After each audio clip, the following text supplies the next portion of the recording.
I get first connected with surviving breast cancer when I was asked to participate in a podcast with the Spanish speaking group, the Spanish speaking arm of SBC, Después de un Diagnóstico.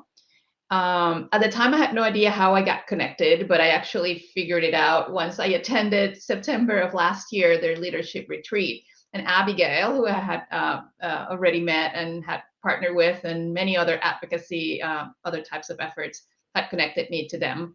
And I am now part of obviously this NBC leadership group, and then I will be helping, a little bit with trying to plan for the upcoming webinars, but also with programming and other resources for the Spanish group, and technically anything else that comes to mind that I feel I can support. It was very, very refreshing for me to meet the SBC team and get to understand the amount of resources and all that's available, and all everything else that was in dream stage and in the works. So I am very happy that I actually get to remain connected with the group, building those connections and just trying to put more things for the metastatic community. I actually recently attended for the first time one of the Thriver evenings, the group with the metastatic community about a week or so ago. And because of my work schedule, sometimes it's just not very easy to do the evenings, but looking forward to a lot more. And I'm really glad that I get to do this with some people that I had met in other steps of the advocacy journey too, and getting to know new people as well. That's wonderful, Sheila. We had a comment on the live stream pointing out that the Hispanic community does need a lot of information. And Sheila, do you want to speak to that a little bit? Are there barriers to people in the Hispanic community being able to access good information? Yes, and the barriers go far deeper than just the language barrier. I think part of it, it's just cultural, the way we're brought up. If I remember when I was living in the island in Puerto Rico, I remember you go to the doctor when you feel sick, they tell you what you have, they give you medication, you get the prescription, you don't question, you walk away, do as you're told. Sometimes you walk out and you didn't even know what is it that you had, you just know what medication you're taking afterwards. But I think in some cases, as the way we're brought up makes it more difficult for us to be vocal and just be the informed patient that asks questions and tries to understand what's going on, why, what options I have, and come to terms with the fact that the doctor doesn't get to make the decision. It is your decision. And that is not also something that's welcome by every medical professional, which is a clear sign you probably need to look for someone else. But it is something that I think, because of our upbringing, it could be perceived as you're disrespecting someone of authority.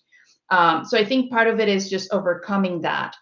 Of course, just getting access to specialists in your type of cancer. It's better for you if you have the ability to go to someone that specializes in breast cancer.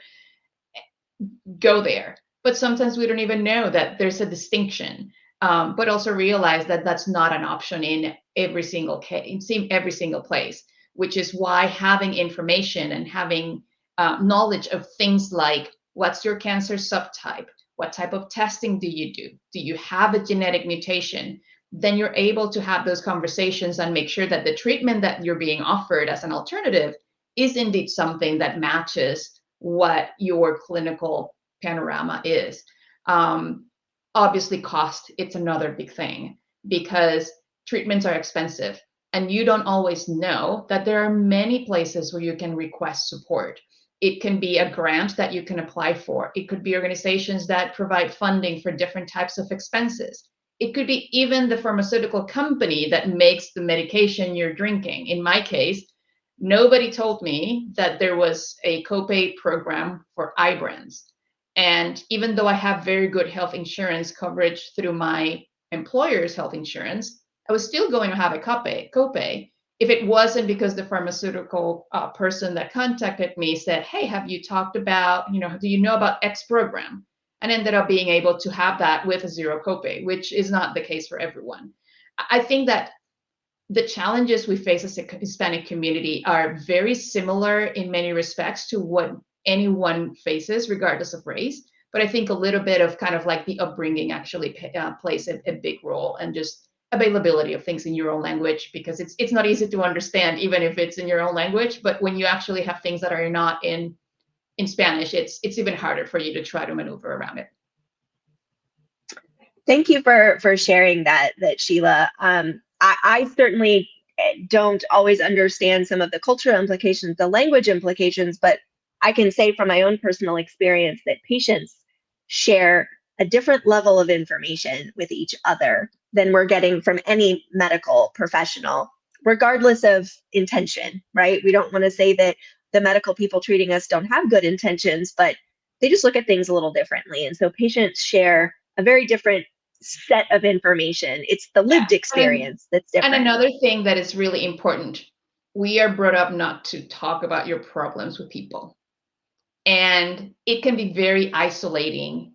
And you may be able to talk to your friends about it, but they're not walking your shoes. So many times when I speak with other folks, whether it's as part of a mentoring relationship or just people that sometimes I get connected with, the fact that they're able to talk to someone else and see in me a reflection of something that, I mean, it brings hope to them, being able to talk freely, knowing there's no judgment, no question at all is out of bounds.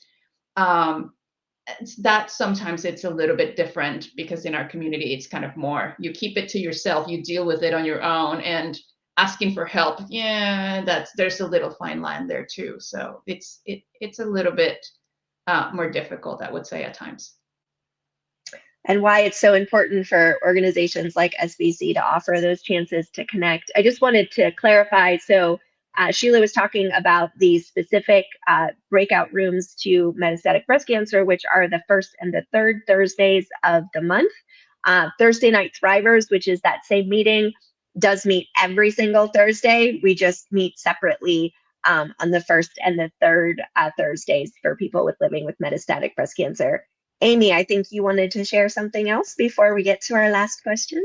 Yes, so Sheila had mentioned, and I just wanted, because we've all talked about the different lines of treatment, and I just wanted to reiterate, I know we often talk about this, when treatment stops working, we don't fail the treatment fails us. And I just want to remind those watching and listening to remember that you didn't fail anything if you're going through progression. The treatment stopped working for you. Thank you for that, Amy. That is some of that language that becomes really impactful. I can't tell you how many medical professionals I have talked to who said the patient failed a particular treatment line. And that's an enduring way of looking at things. So important to point that out. It's not your fault if a particular line of treatment stops working.